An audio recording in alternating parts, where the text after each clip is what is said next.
Mastering the passive voice. Avoiding the pitfall of confusing active and passive voice. Hello, English learners.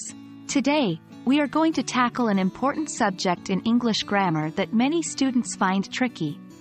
The use of the passive voice with modals, focusing on the modal, should.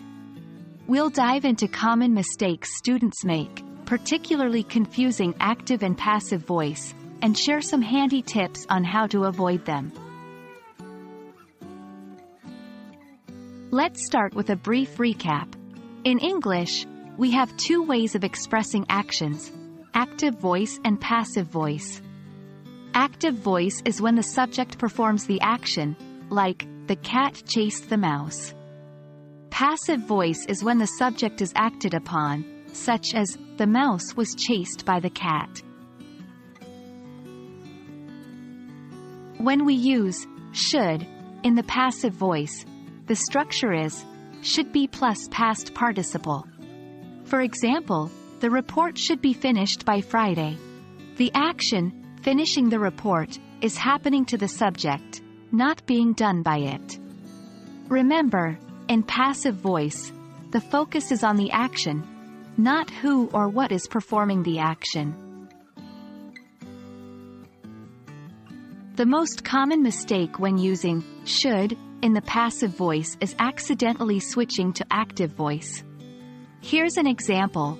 The report should finish by Friday. This is incorrect because it implies the report is doing the action of finishing itself, which doesn't make sense.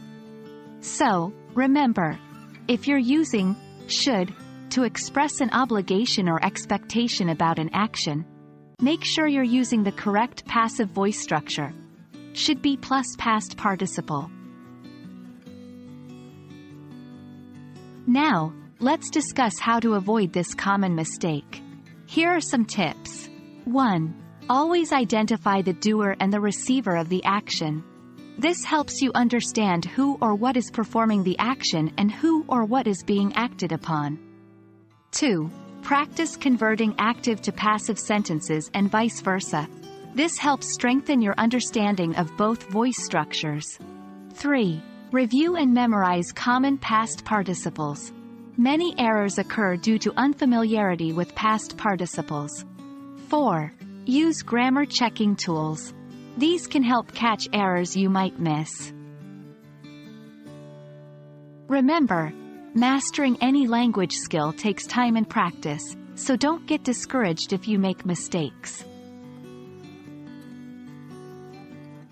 And that's a wrap on our discussion about using should in the passive voice and avoiding the common mistake of confusing active and passive voice. We hope this video clarifies the correct usage and helps you avoid this common pitfall. Keep practicing, stay curious, and keep tuning in for more English grammar lessons. Happy learning!